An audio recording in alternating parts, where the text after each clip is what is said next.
Palavra da Verdade, com Hernandes Dias Lopes. Eu quero partilhar com vocês o texto de 1 Reis 17. É um texto também muito conhecido. E nós vamos ler este capítulo 17 e faremos essa leitura do verso 1 ao verso 10. O que eu peço é que você não feche a sua Bíblia. Esse é um costume que nós precisamos sempre desenvolver. Precisamos ter a Bíblia aberta e conferir no texto que está sendo pregado. Então, abra aí comigo, 1 Reis 17, versos de 1 a 10. Está escrito assim: então Elias, o tesbita dos moradores de Gileade, disse a Acabe: tão certo como vive o Senhor, Deus de Israel, perante cuja face estou, nem orvalho nem chuva haverá nesses anos, segundo a minha palavra. Veio-lhe a palavra do Senhor dizendo: retira-te daqui, vai para a banda do Oriente, esconde-te junto à torrente de Querite, fronteira ao Jordão. Beberás da torrente. E ordenei aos corvos que ali mesmo te sustentem. Foi, pois, e fez segundo a palavra do Senhor. Retirou-se e habitou junto à torrente de Querite, fronteira ao Jordão. Os corvos lhe traziam pela manhã pão e carne, como também pão e carne ao anoitecer, e bebia da torrente. Mas passados dias a torrente secou, porque não chovia sobre a terra.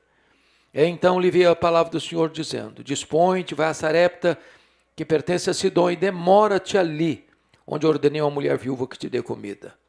Então ele se levantou e se foi a Sarepta. Amém. Eu preciso situar Elias no tempo e no espaço, para que nós possamos entender melhor esse texto. E preciso recuar ao governo de Salomão. Salomão, vocês bem sabem, foi considerado o homem mais rico e mais sábio da sua geração. Salomão teve o privilégio de ser o sucessor de seu pai, o maior rei de Israel, o rei Davi.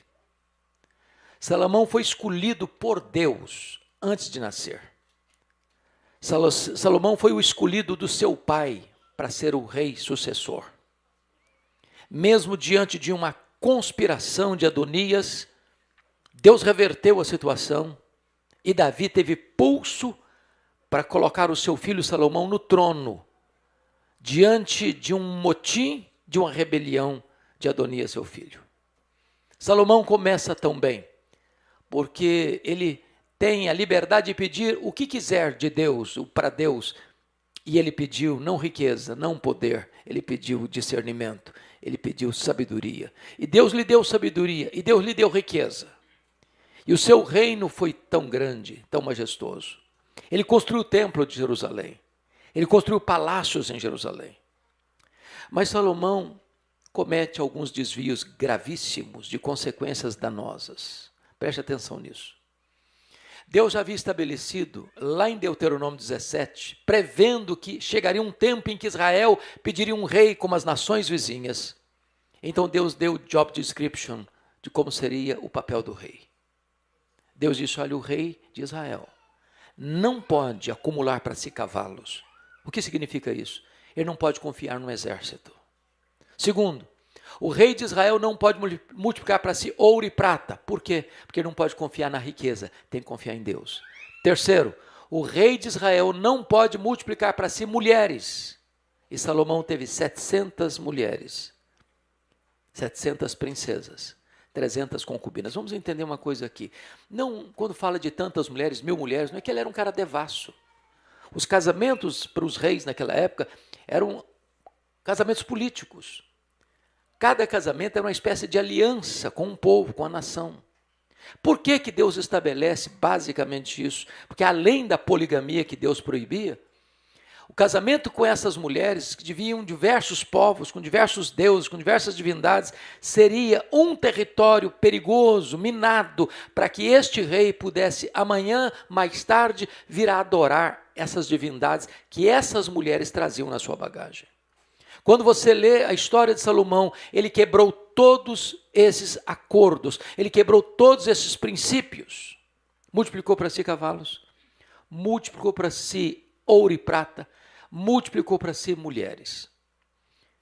Agora, Salomão teve muita riqueza, muita pompa, muito luxo, muito luxo.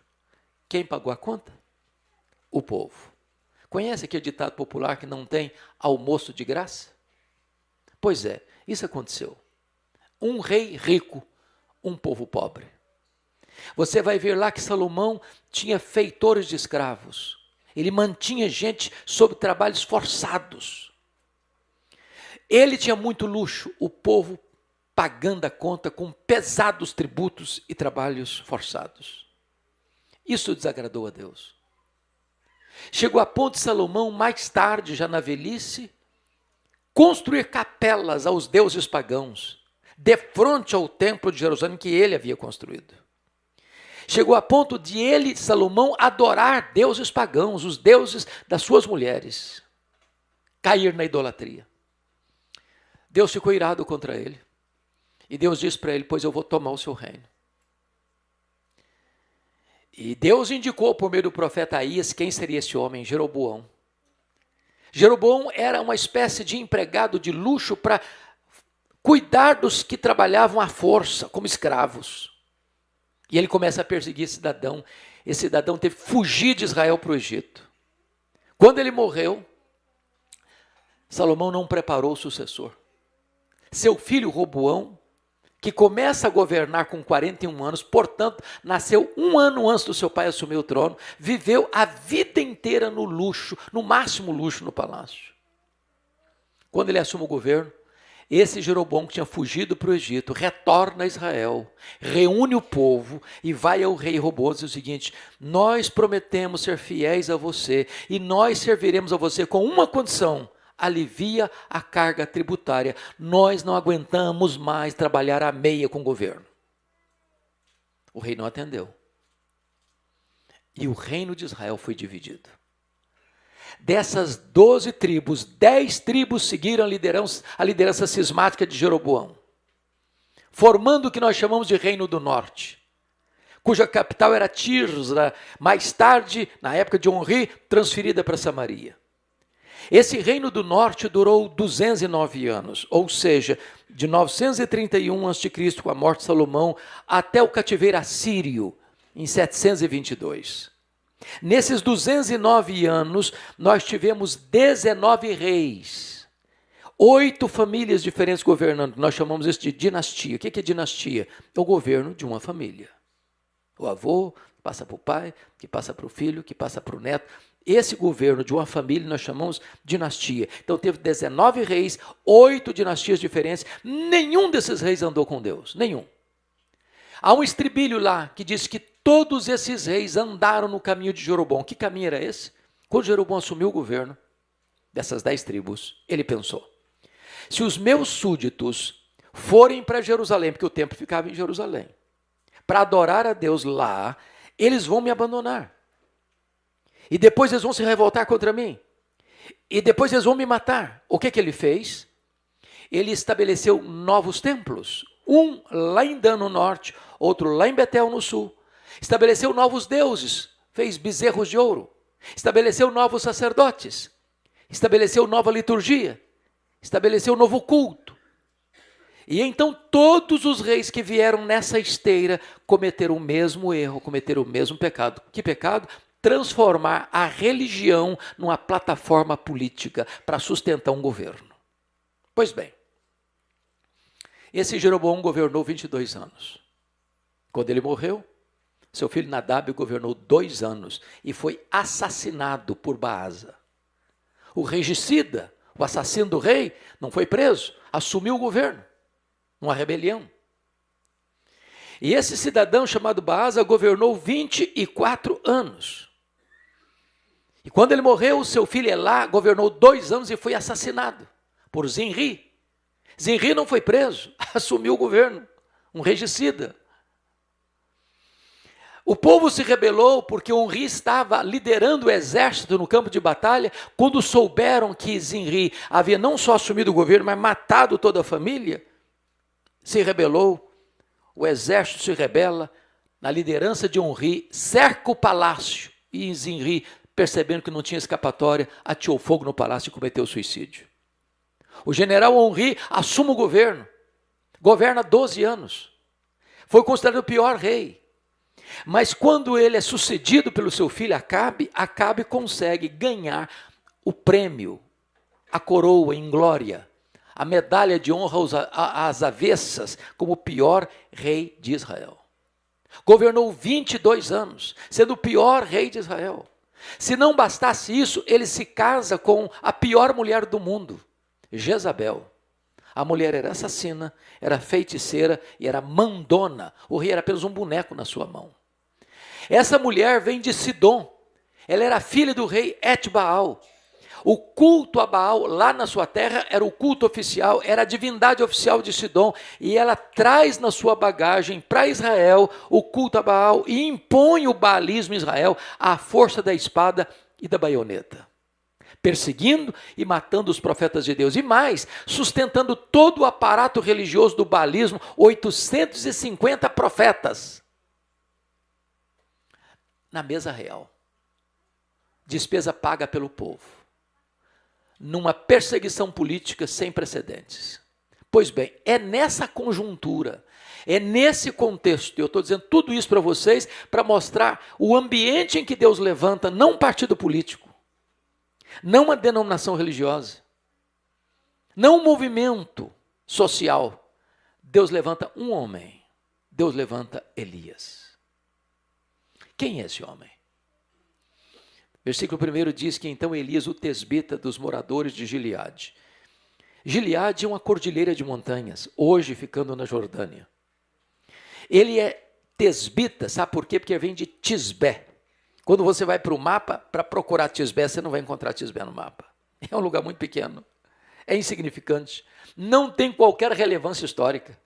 Quando você vai examinar a biografia de Elias, ele não procede de uma família aristocrática, de uma família rica, ele não procede de uma escola de profetas, ele não procede de uma classe sacerdotal. Elias é um ilustre desconhecido, de uma família desconhecida, de um lugar desconhecido, mas um homem levantado por Deus, num tempo de crise da sua nação. Isso me ensina a primeira lição importante. Deus não precisa de estrelas para fazer a sua obra. Deus não precisa de figurões para fazer a sua obra. Deus não precisa de gente que se julga muito importante para fazer a sua obra. Deus pode levantar um homem como você, como eu, como o pastor Seni, como Elias, para fazer a sua obra. Talvez um dos grandes problemas da igreja evangélica, não só brasileira, mas mundo afora, é que tem muita celebridade, é que tem muita estrela, é que tem muito figurão, é que tem muita gente que se julga muito importante. E precisamos entender que as estrelas só brilham quando o sol não está brilhando. Porque quando Jesus, o sol da justiça, está brilhando, não tem espaço para homens brilharem. Mas este homem que sai do anonimato, ele começa o ministério dele pregando para o rei no palácio do rei. E ele chega com autoridade. E ele diz o seguinte: tão certo como vive o Senhor, Deus de Israel, em cuja presença eu estou. Ele é um homem que conhece a intimidade de Deus. Ele é um homem que anda na presença de Deus. É um homem que tem autoridade para pregar.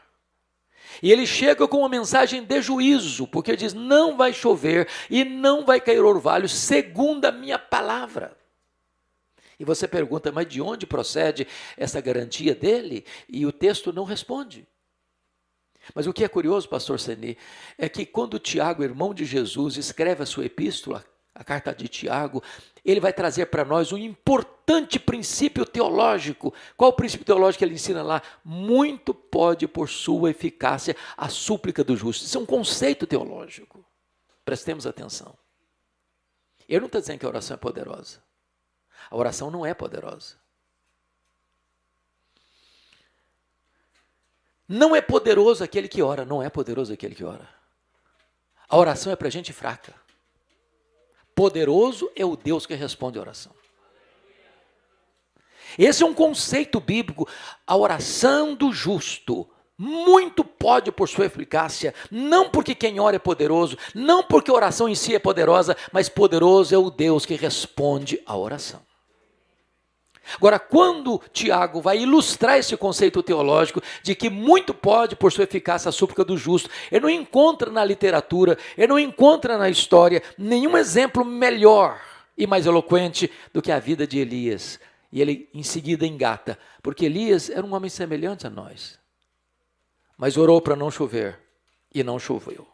Orou com instância para não chover e não choveu. E orou de novo e choveu. Sabe o que está querendo dizer isso? Que Elias nos é apresentado como profeta, mas a Bíblia destaca mais Elias como intercessor do que como um pregador. Elias ora e a chuva é retida. Elias ora e a panela da viúva vê a multiplicação da farinha e a botija dela encontra a multiplicação do azeite. Elias ora e o menino morto ressuscita. Elias ora e o fogo cai do céu. Elias ora e as chuvas voltam a descer. Elias carrega a chave do céu no bolso. Ele é um homem de oração. E aqui ele me ensina um outro princípio. Elias só pôde se levantar diante do rei, porque primeiro ele se prostrou diante do Rei dos Reis. Só prevalece em público na pregação quem primeiro prevalece em secreto na oração. Talvez a nossa geração hoje cometeu esse grande deslize de separar academia de piedade, separar pregação de oração. Eu posso lhes garantir que hoje, às vezes, e é muito comum você encontrar verdadeiros gigantes do púlpito, ou gigantes do saber no púlpito, mas nanicos na vida de oração. E é por isso que Elias é tão importante para nós, porque ele nos ensina que você só pode prevalecer em público diante dos homens, se primeiro você prevalece em secreto diante de Deus. Bom, depois você vai entender por que ele está pedindo para não chover. Ele orou para não chover e não choveu. Não parece uma crueldade isso? Para uma cultura agropastoril, não chover e não cair o orvalho é o colapso da economia. Não chover é faltar pão na mesa. Não chover é ter a geladeira vazia. Não chover é ter a despensa vazia. Não chover é instalar a crise. Não chover é a fome devastar a nação. E por que ele está orando para não chover então? Crueldade? Falta de amor? Não. Zelo pelo nome de Deus. Porque Baal, essa nova divindade que foi estabelecida em Israel, era o chamado Deus dos trovões, Deus dos relâmpagos, Deus das chuvas, o padroeiro da prosperidade. Quando as pessoas colhiam os frutos lá no campo, atribuía-se a Baal. Quando a ovelha dava cria lá no pasto, atribuía-se a Baal. Quando as lavouras produziam, atribuía-se a Baal. Quando as pessoas se enriqueciam, atribuía-se a Baal. Baal era o padroeiro da prosperidade. Deus está dizendo o seguinte: não é Baal que controla as estações do ano, não é Baal que controla as chuvas, é o próprio Deus é quem dá as chuvas, é Ele que controla as estações, então não vai chover para que a credibilidade de Baal entre em colapso, para que a nação saiba que Baal não tem poder, que só o Senhor é Deus, só o Senhor é Deus, só o Senhor é Deus. Dado esse recado, confira comigo o versículo 2 e o versículo 3. Está escrito o seguinte: veio-lhe a palavra do Senhor dizendo: retira-te daqui, vai para a banda do Oriente, esconde-te junto à torrente Querite, fronteira ao Jordão. Entendamos algumas coisas. Deus manda o profeta se esconder. Ô, gente, não tem nada mais difícil para um profeta do que se esconder. Que o profeta quer caminhar na direção da multidão e não na direção da solidão. Ele quer caminhar na direção de gente e não do isolamento. Quando Deus diz: retira-te de aqui, esconde-te. Esconder de quê? De quem? E a resposta é: da fúria de Acabe. Da perseguição de Jezabel. Porque a partir desse momento, Acabe é persona non grata no palácio. A partir de agora, ele vai ser uma espécie de foragido da lei. A partir de agora, Acabe vai procurá-lo, vivo ou morto, em Israel e fora de Israel. O Deus que envia é o Deus que protege. Agora, quando Deus diz retira-te daqui, não é um homem que está se retirando apenas. Não é uma personalidade humana que está se retirando apenas. Quem está se retirando aqui é a palavra de Deus. Agora, note isso, não há maior juízo para uma pessoa, para uma família, para uma igreja, para uma cidade, para uma nação, do que a palavra de Deus ser retirada, do que o próprio Deus se retirar. Aí está o maior juízo. Agora a pergunta é: por que é que Deus leva Elias para esse deserto? Que é um deserto. Tem um filete d'água jorrando ainda que vai secar daqui a pouco, em resposta às orações do próprio Elias. Por que Deus mandou Elias para lá? Meus irmãos, aqui está algo para mim da mais alta importância na vida cristã. É que o deserto não nos promove, nos humilha. O deserto não acende as luzes da ribalta sobre nós, apaga as luzes. O deserto tira os holofotes de nós e nos leva para a escuridão. O deserto nos reduz a nada para nós entendermos que Deus é tudo. E quando Deus matricula você na escola do deserto, Ele está dizendo o seguinte: isso não é uma surpresa, não é um acidente, é uma agenda. É uma agenda. Porque o deserto é a escola superior do Espírito Santo, onde Deus treina os seus líderes mais importantes. Moisés foi treinado na escola do deserto, Elias foi treinado na escola do deserto, o próprio Jesus passou pela escola do deserto.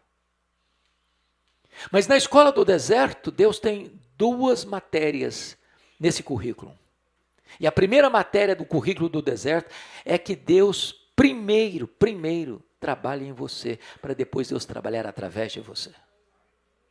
Deus está muito mais interessado em quem você é do que no que você faz.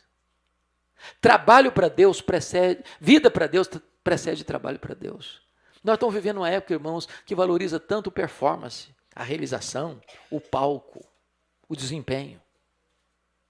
E Deus está dizendo para você e para mim assim: eu me importo muito mais com o seu coração. Eu me importo muito mais com a sua motivação. Primeiro eu quero você, depois então vem o seu trabalho. Vida com Deus precede trabalho para Deus. Mas há uma segunda verdade aqui nesse texto que me impressiona no deserto. Quando Deus leva você para o deserto, eu não sei se você está passando por um, Deus está dizendo para você o seguinte: você precisa agora depender mais do provedor do que da provisão. Ele se abastecia de uma fonte, mas Deus trazia para ele 2 vezes por dia carne e pão no bico do corvo. Quando você vai ler lá no livro de Levíticos, os corvos eram aves imundas e abomináveis. Elias poderia, com os escrúpulos dele, dizer: Senhor, eu sinto muito, mas esse cardápio eu não vou querer, não. Eu sei lá onde esse corvo botou o bico.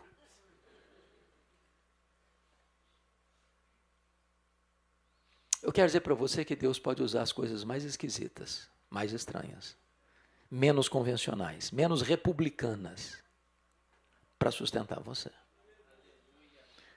para humilhar você. Eu podia ter escolhido uma ave melhorzinha, não? Eu não sei se eu ficaria assim, com um paladar muito bem despertado, com um corvo me entregando carne.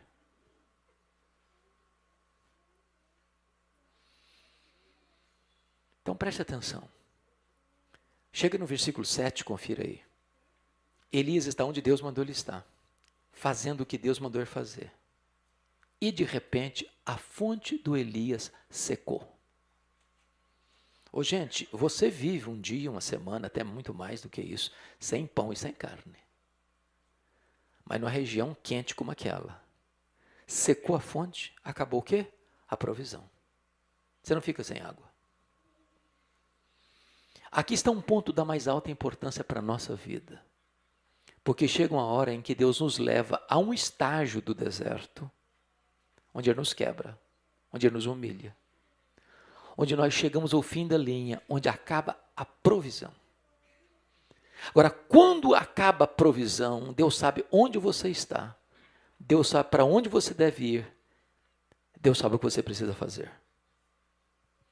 A sua provisão acaba, mas a provisão de Deus não. A sua fonte seca, mas o manancial de Deus continua jorrando.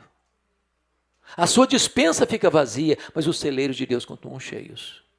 Quando Deus leva você a essa situação, Ele está dizendo: meu filho, você precisa aprender a confiar no provedor, mais do que na provisão. Deus me deu uma experiência nessa área que marcou muito a minha história e a minha vida. No ano 2000, quando o pastor Seni estava vindo para Toronto, com a sua família, eu estava indo para os Estados Unidos fazer um curso de doutorado na área de ministério, em pregação. Eu sou pastor em Vitória há 40 anos. E a igreja, naquela ocasião, votou uma verba para o meu sustento, com a minha família, lá em Jackson, Mississippi. E eu fui para lá com a intenção de ter pelo menos meia bolsa. Não encontrei bolsa de 1 centavo. Levamos todas as nossas economias pessoais. Quando chegamos no Mississippi, algumas surpresas. Primeiro, não tinha transporte público. Tive que comprar um carro velho. Segundo, naquela ocasião que chegamos, nós achamos escola para os nossos filhos. Tivemos que pagar uma escola para os nossos filhos. Escola da igreja. Eu e minha esposa levantávamos todo dia, 4 horas da manhã, para limpar a escola. Eu lavava os banheiros, as privadas, e a minha esposa passava o pano na quadra. Para ganhar um desconto de apenas $200 na mensalidade deles. Tivemos que pagar a escola de inglês, tivemos que pagar seminário, tivemos que pagar aluguel, tinha que comprar comida para casa. A igreja votou para mim, na época, lá em Vitória, $2.300 por mês. É claro que tínhamos valores a deduzir disso. Primeiro que todo pastor é dizimista. Pelo menos pressupõe que seja. Então, se eu recebia $2.300, eu deixava na tesouraria da igreja $230. Recebia $2.70. Nós temos uma senhora que mora conosco, você nem a conhece, Dona Isabel, é uma senhora que tem 74 anos, mora conosco já há 37 anos, e não pôde ir conosco, mas eu não podia desampará-la, tinha que continuar pagando o salário dela. O apartamento que nós morávamos foi para lá uma missionária, com um compromisso de pagar o condomínio. Com 5 meses ela teve que ir embora da cidade, eu tive que pagar o condomínio. 5 meses eu estava lá e eu percebi uma coisa, nunca as nossas despesas ficaram inferiores a 3 mil por mês. Eu tinha uma receita de 1.200 por mês. Com 5 meses a minha economia pessoal acabou. O carro velho quebrou. Quando eu levei para a oficina, $1.350 para consertar, eu não tinha dinheiro para tirar o carro da oficina. Não tinha mais dinheiro para pagar aluguel. Não tinha mais dinheiro para comprar comida para casa. E eu tomei uma decisão, que não queria ser mais pesado a igreja, chamei minha esposa, meus filhos, que eram pequenos, e disse, olha, nós temos 2 opções. Ou voltamos envergonhados, frustrados, ou pedimos para Deus um milagre. Nós sempre pregamos que o nosso Deus é o Jeová Jireh, é o Deus da provisão. Então, nós vamos pedir a Deus que Deus abra uma porta para nós. Nos ajoelhamos na sala e oramos. E pedimos um milagre para Deus. O que nos marcou profundamente, que acabamos de orar, o telefone tocou. Corri para lá para atender, era um convite para pregar na Pensilvânia. Eu fui para aquela conferência sem dinheiro, de um cafezinho no bolso. No último dia da conferência, quem dirigia a programação disse algo que é um óbvio lulante, disse assim, meus irmãos, o pastor Hernandes é estudante aqui na América, e todo estudante é duro. Não sei nem se é profeta para falar um trem desse. Se alguém quiser ajudá-lo, fique à vontade. Eu saí daquele congresso com $5.500 de oferta. Estava saindo, um pastor correu atrás de mim e disse, eu vou lhe mandar $300 por mês até você terminar o seu curso. Eu voltei para casa chorando. Tirei o carro da oficina, paguei aluguel, fiz compra para casa, sobrou um troco ainda. Na semana seguinte, um outro convite para pregar em New Hampshire, 2.500 quilômetros de onde eu morava. Estou pregando meu último sermão, quando vem um presbítero por trás de mim, bota um bilhete com letras garrafais, dentro da minha Bíblia assim, eu não sei o que está acontecendo com você, mas Deus tocou o meu coração, e eu quero lhe mandar $600 por mês, até você terminar o seu curso. No final me deram $2.500 de oferta. Para encurtar a conversa, eu fiz 21 viagens a convite para pregar, em 10 estados diferentes. Cada lugar que eu ia, Deus fazia um milagre diferente. Um dia uma mulher fez uma viagem de noite, debaixo de neve, como está nevando aqui, para me dar uma oferta. Que Deus tocara o coração dela lá na sua casa. Ela fez essa viagem para onde eu estava, para me dar uma oferta. Logo em seguida, esse fato, dessa primeira conferência, me deu uma inflamação no punho, na mão, eu não conseguia segurar um rodo, nem uma vassoura mais. E Deus me disse, acabou o estágio dos banheiros, das privadas. Você vai usar todo esse tempo agora para estudar e para se preparar melhor. A partir daquele dia, nunca mais nos faltou nada. Nada, nada, nada. O que me marcou é que no dia que nós fomos embora, eu fui ao banco fechar a conta. E para nossa surpresa, Exatamente o valor das nossas economias pessoais que nós havíamos levado estava lá no banco. E Deus nos ensinou a lição. Quando a sua fonte seca, o meu manancial continua jorrando. Quando a sua despensa fica vazia, os meus celeiros continuam cheios. Quando você chegar a esse ponto, entenda que você depende mais do provedor do que da provisão. Essa é uma lição do deserto. Deus não é sádico, Deus não tem prazer em levar você para o deserto para fazer você sofrer. Deus está esculpindo em você determinadas lições que você só aprenderá no deserto. Essa é a escola do deserto. Quando Deus trabalha em você e ensina você a depender totalmente de Deus. Agora confira comigo o versículo 8, por favor. Está escrito o seguinte aí: então lhe veio a palavra do Senhor dizendo, dispõe-te e vai a Sarepta, que pertence a Sidom, e demora-te ali, onde ordenei uma mulher viúva que te dê comida. Então ele se levantou e se foi a Sarepta. Sabe o que Deus está dizendo para Elias aqui? Meu filho, acabou o estágio do deserto. Aperte os cintos, porque agora eu vou matricular você no estágio mais avançado. Você terminou o estágio do deserto, agora eu vou jogar você na fornalha. Sarepta significa refinar, que traz a ideia de cadinho, de fogo, de fornalha. O que Deus está dizendo é o seguinte: eu reduzi você a nada no deserto, agora eu vou derreter você. E vou derreter você para moldar você. Preste atenção. Para onde Deus o mandou mesmo? Para Sarepta.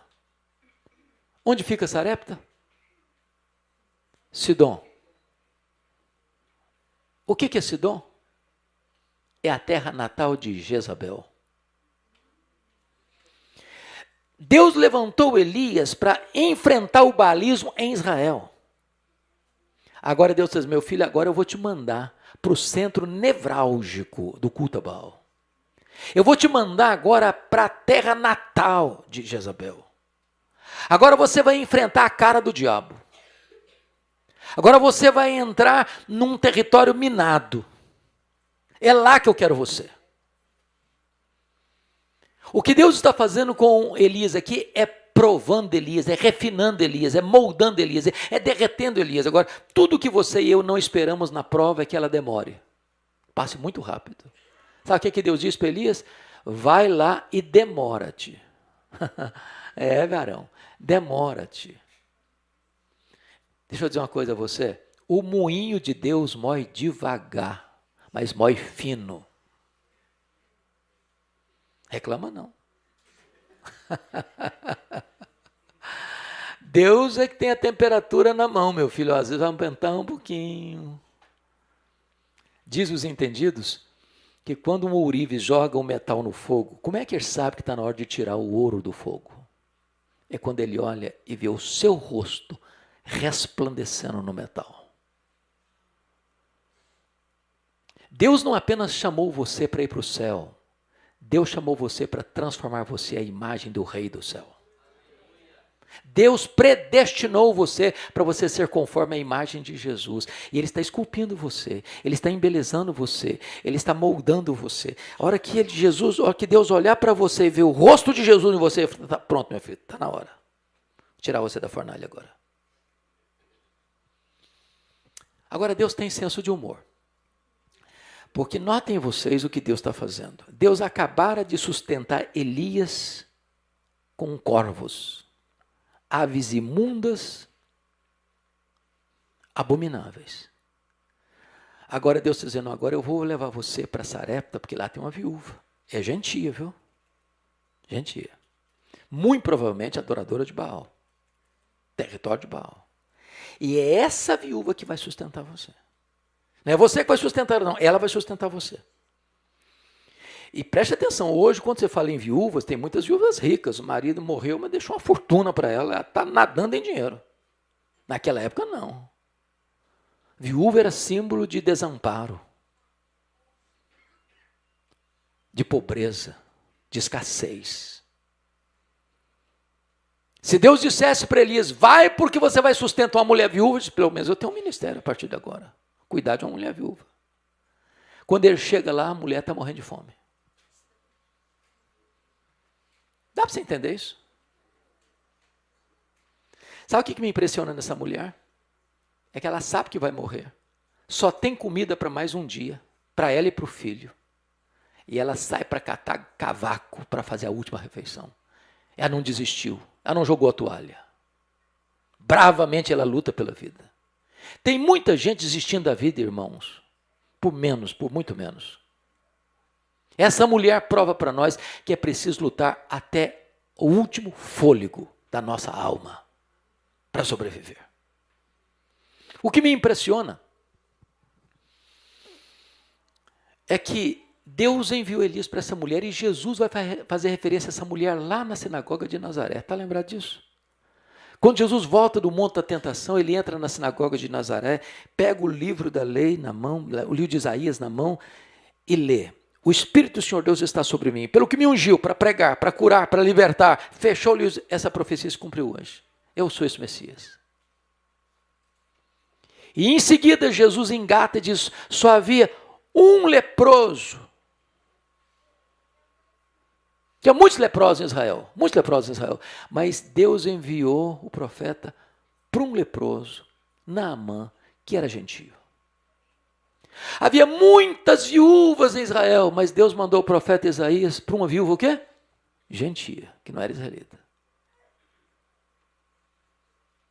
E o povo pegou pedra para apedrejar Jesus. Quer matar Jesus em Nazaré. Essa viúva conheceu a Deus na cozinha. E não tem lugar melhor do mundo para conhecer a Deus do que na cozinha, sabia? Eu fico imaginando a cena, porque na minha visão, pastor Sani, Deus não multiplicou um saco de trigo, nem um tonel de azeite para aquela mulher. Todo dia que ela ia para a cozinha fazer a refeição do dia, a panela demonstrava o mesmo nível de farinha, o mesmo nível de azeite. Todo dia, até a chuva chegar. Sabe o que significa isso, irmãos? Que Deus ainda continua multiplicando a farinha na nossa panela e o azeite na nossa botija. Quem sustenta você é Deus. Ô, gente, o simples fato de você e eu estarmos vivos aqui é um milagre constante de Deus. Nele vivemos, nos movemos, existimos. Ele que nos dá a vida, a respiração e tudo mais. Você já pensou se você não tiver saúde? Você não ia trabalhar? Se você não trabalha, você não tem renda. Se você não tem renda, chega a fome. Chega a fome, você não tem condição, você morre. Você está andando por aí cheio de vida. Um vírus que você não enxerga a olho nu, entra na corrente sanguínea e te mata. Uma bactéria que você não conhece, você não viu, pode levar você para um leito até a morte.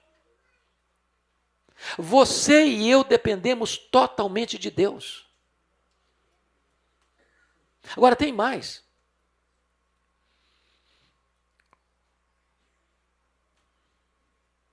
Às vezes nós só enxergamos milagres em coisas extraordinárias, não é verdade? Eu estava lá, como disse para vocês, no Mississippi no ano 2000, e o pastor Dalzir Silva era pastor lá em Boston. E ele me ligou, Fernando, você vai passar o Natal comigo, você e sua família. 1.660 milhas, longe. Quando chegou esse período de Natal, estava igual agora, nevando muito, e a televisão dizendo, não viaja, quem tem viagem marcada de carro, cancela, é perigoso viajar, e eu nunca tinha dirigido com neve.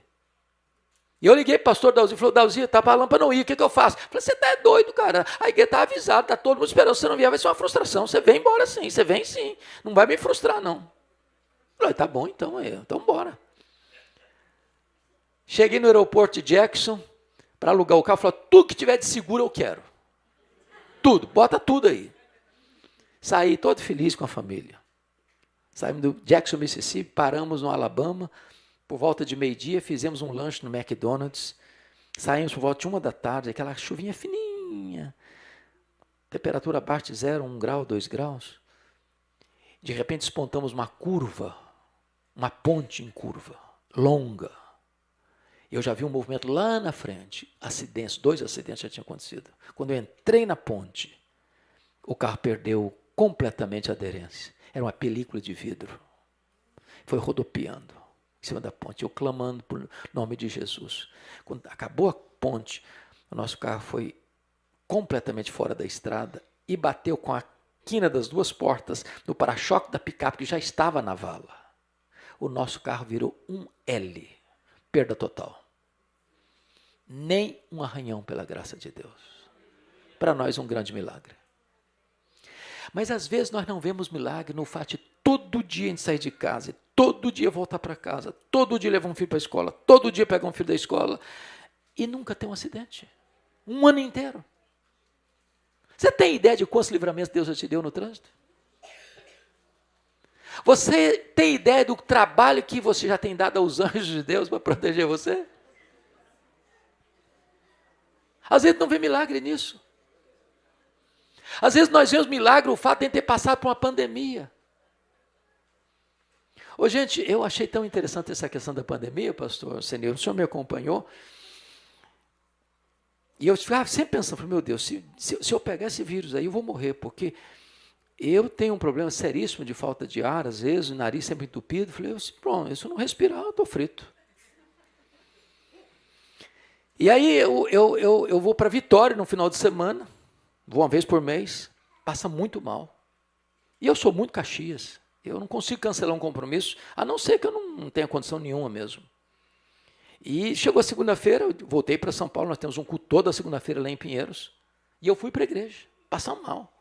E eu fiz um comentário com o pastor Arival, que eu não costumo fazer. Falei, Arival, se eu fosse escutar o meu corpo, eu estaria de cama agora, eu não estaria aqui. Mas fiz um comentário, preguei, voltei para casa passando mal. Só que na terça-feira, eu tinha uma viagem para o Mato Grosso com 4 igrejas agendadas. E eu levantei de madrugada, peguei o táxi para o aeroporto. Cada igreja que eu pregar, passar mais mal ainda. E aí chegou na sexta-feira à noite, já não aguentava mais de passar mal. Sábado de manhã, vamos para Cuiabá. E eu visitei 2 igrejas em Cuiabá. O primeiro, o grande templo de Cuiabá, da Assembleia de Deus, o maior templo evangélico do Brasil. 18 mil pessoas. Os 2 pastores da igreja morreram de Covid, o pai e o filho, presidente e vice-presidente da igreja. Falei, eita, o negócio não está ficando bom do meu lado. Aí fui visitar uma outra igreja, pai e filho, pastor e presidente e vice-presidente de novo. Os 2 pegaram Covid e sobreviveram. E eu estou lá caladinho, falei, meu Deus, eu estou achando que eu estou com esse trem aí. O pastor me disse algo que me livrou profundamente. Ele disse, pastor Hernandes, eu venci a Covid aqui. Eu falei, como assim? Explica isso para mim. Ele disse assim, quando a falta de ar chega, se você não tiver capacidade de mentalizar um outro espaço, um jardim, uma floresta, um lugar bonito, você entra em pânico. Se você entrar em pânico, trava tudo. Trava tudo. Eu guardei aquela conversa. Aí o empresário que tinha me levado, que é um grande amigo que eu tenho no Mato Grosso, um fazendeiro, ele me leva para rodar comigo com um aviãozinho dele para os lugares mais, as igrejas menores, distantes, que não dá para ir de ônibus, é muito longe. Mas ele me leva. E eu estou junto, pregando a palavra. Ele falou, meu sócio vai embora para São Paulo mais cedo no avião particular desse. Você quer uma carona? Eu falei, eu quero. Estou doido para ir embora. Chego em São Paulo sábado à noite, passa mal demais. Fui fazer aquele testinho do dedinho, que não vale nada. Deu nada. Tá perfeito, tá ótimo. Mas passa mal. Domingo de manhã, Caxias que eu sou, botei o terninho, vou para a igreja. Mas antes de pregar, eu vou para o hospital fazer exame. Cheguei no hospital, 6h30 da manhã, faz exame aqui, faz exame dali, faz exame da colar. E eu ligando para a igreja, falando, não dá para ir para o culto das 8, não dá para ir para a escola dominical às 9h30, quem sabe eu vou para o culto das 11.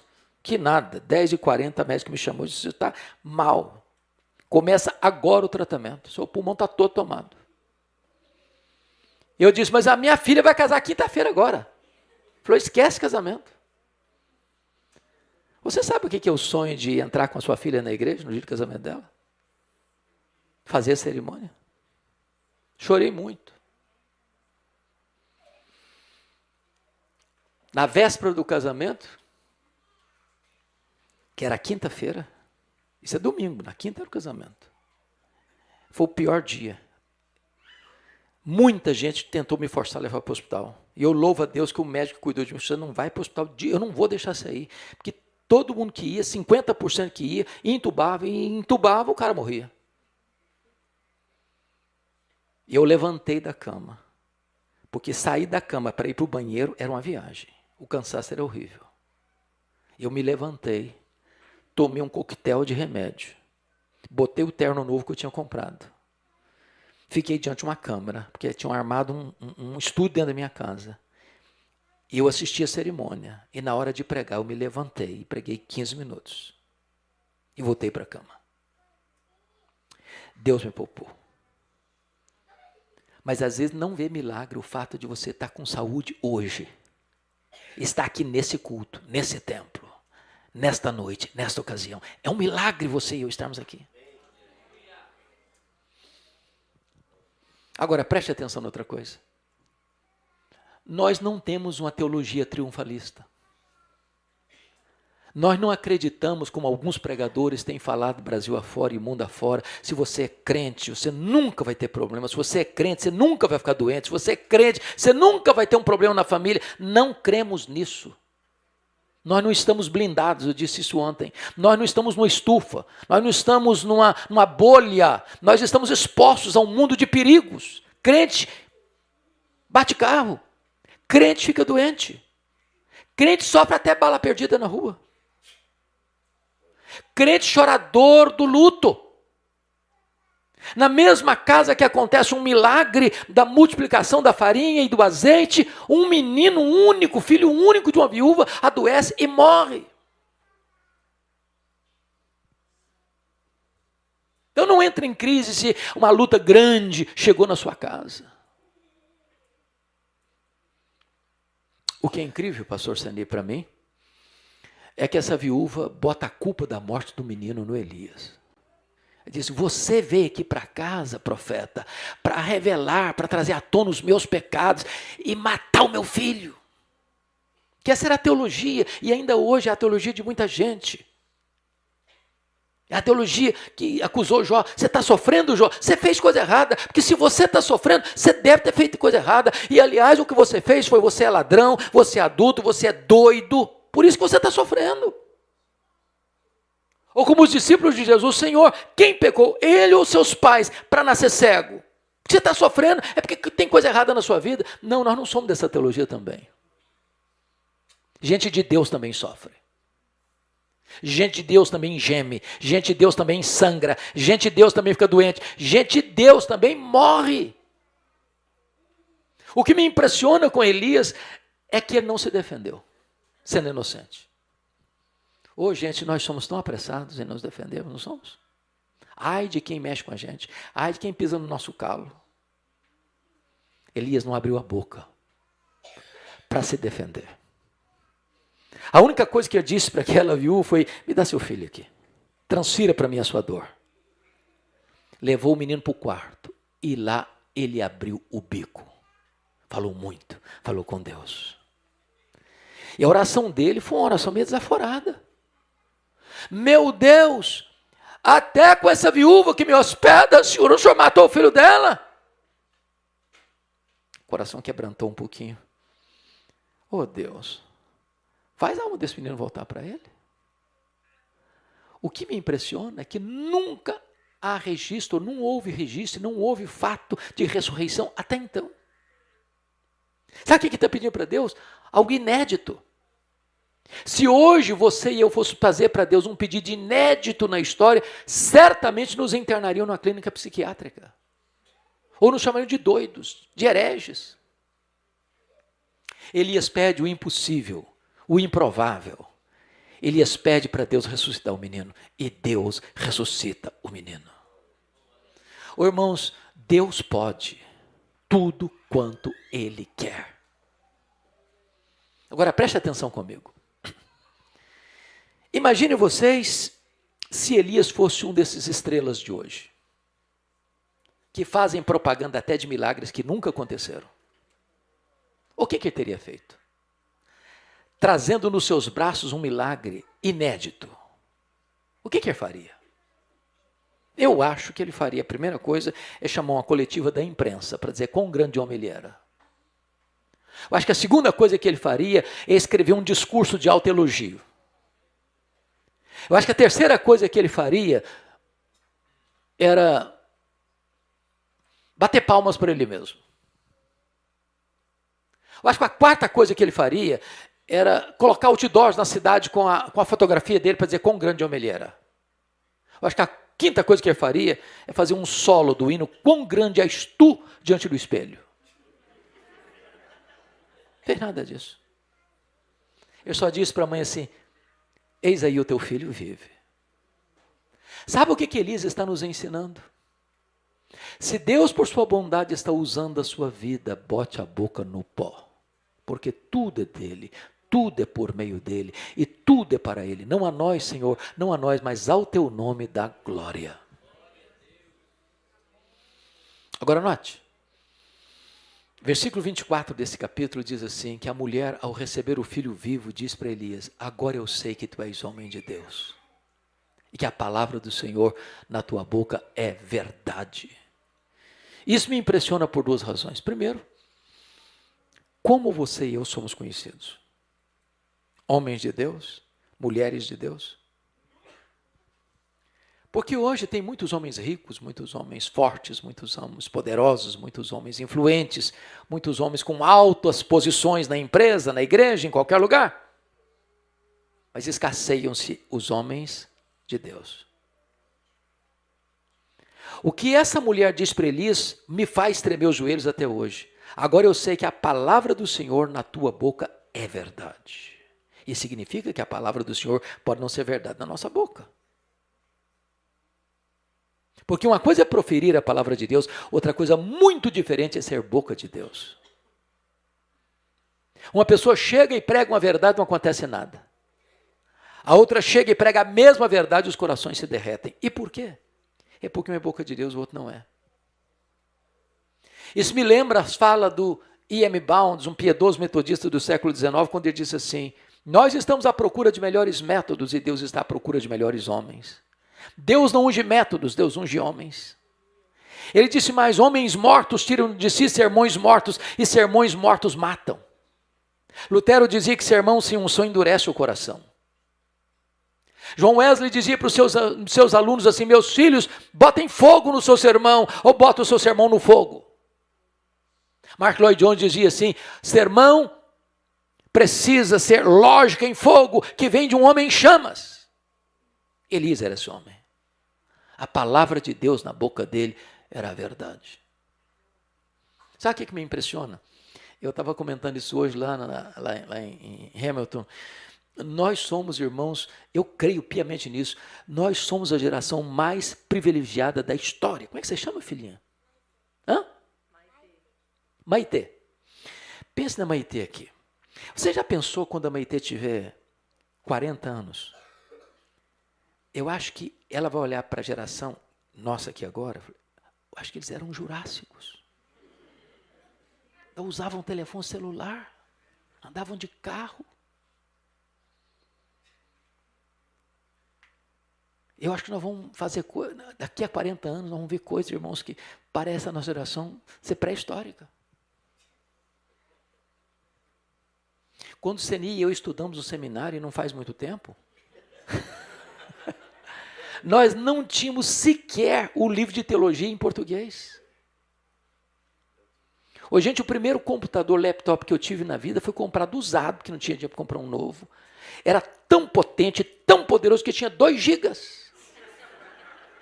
Você já pensou um negócio desse? Hoje isso aqui é um telefone de 1 tera.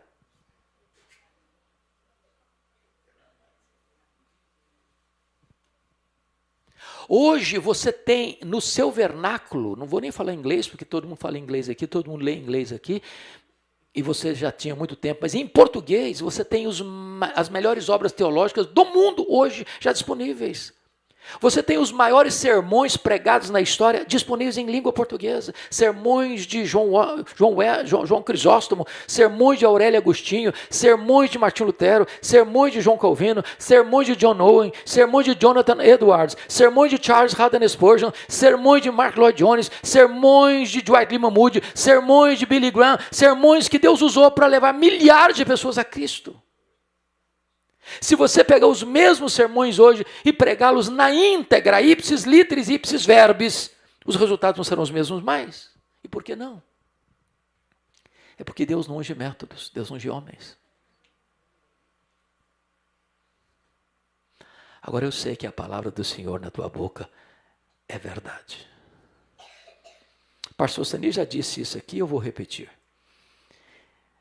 Ele desfrutou até um pouco mais do que eu da intimidade, amizade com o pastor Antônio Elias. Antônio Elias foi um homem piedoso que nos marcou a todos no Brasil.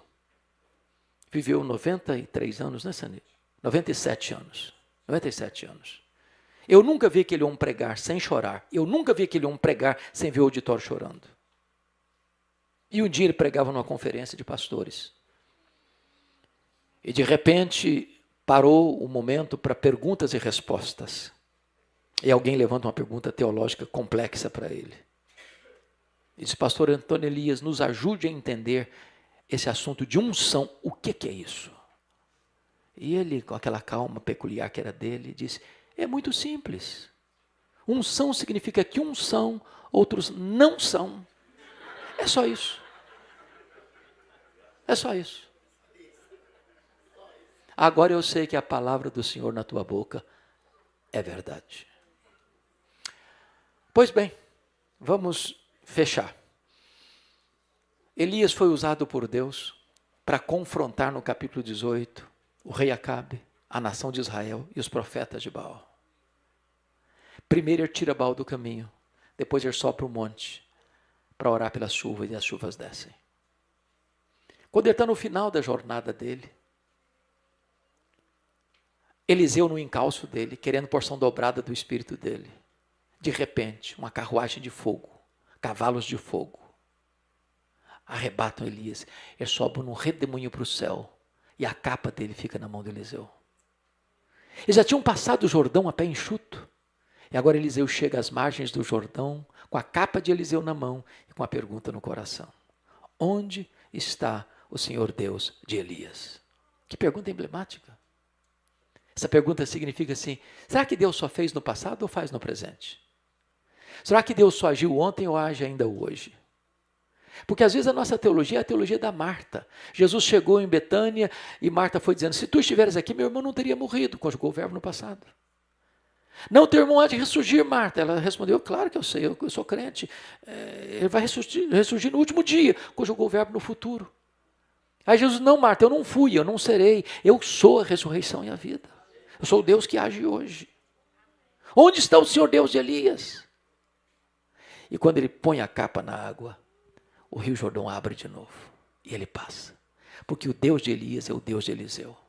O Deus de Elias é o seu Deus, é o meu Deus, é o nosso Deus. É o Deus que está aqui nesta noite, poderoso para salvar, poderoso para libertar, poderoso para restaurar, poderoso para levantar você nessa geração. Mas a grande pergunta nessa noite é, onde estão os Elias de Deus? Onde estão os Elias de Deus? A minha oração é que Deus levante novos Elias. Se você concorda comigo, nós estamos vivendo uma das crises mais agudas da história. Nós estamos vivendo uma onda de cristofobia no mundo. Enquanto nós estamos aqui assentados em cadeiras e poltronas confortáveis, tem irmãos nossos presos, torturados, martirizados, simplesmente por ter uma Bíblia ou por professar o nome de Jesus. Mas a maior perseguição não é física, não é prisão, não é martírio. É perseguição ideológica, filosófica, que tenta revirar os nossos valores e destruir os fundamentos da nossa fé. Precisamos de novos Elias. E que Deus os levante nesta noite, neste lugar. Que Deus nos abençoe. Amém.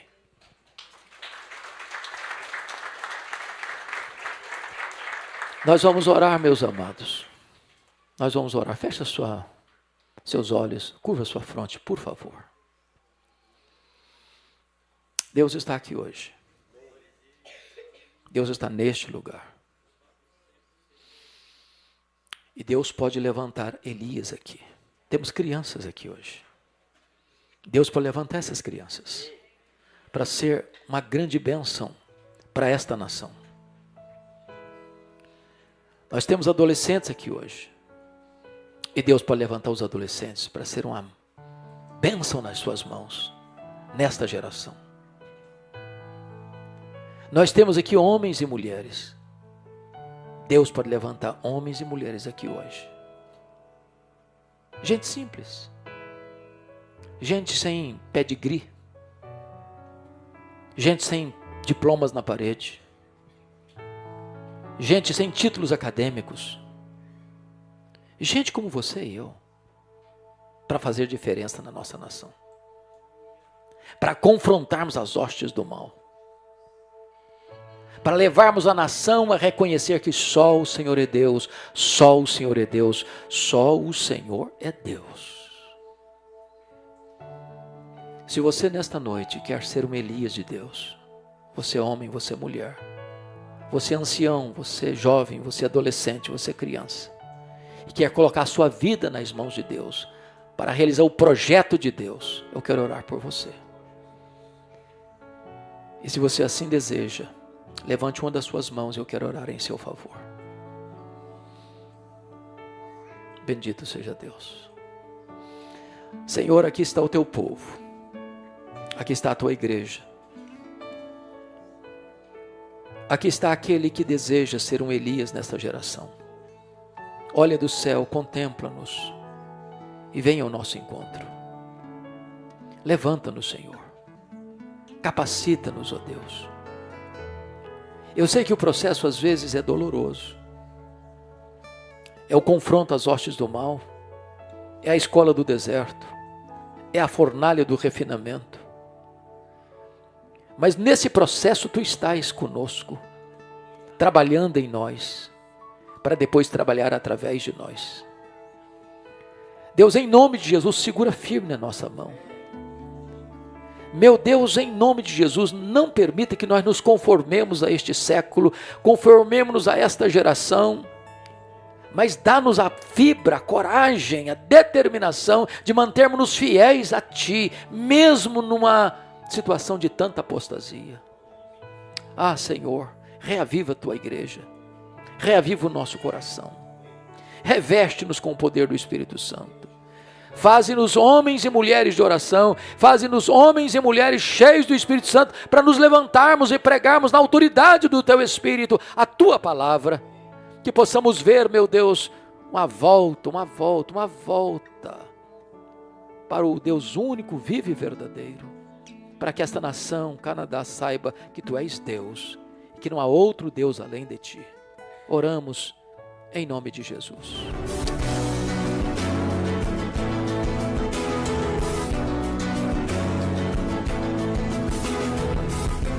Palavra da Verdade, com Hernandes Dias Lopes.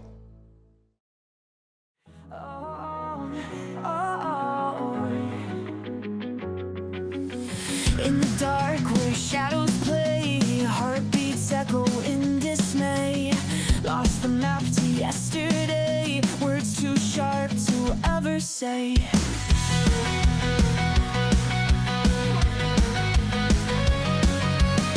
Ripped jeans and broken dreams, skate parks and silent screams. Moonlight dances on our schemes. We fly so high on shattered wings.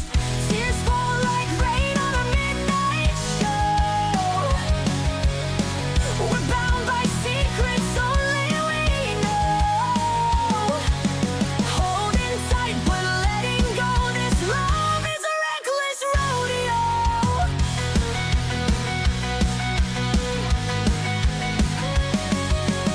Graffiti hearts on alley walls, cage birds sing in concert halls. Lost within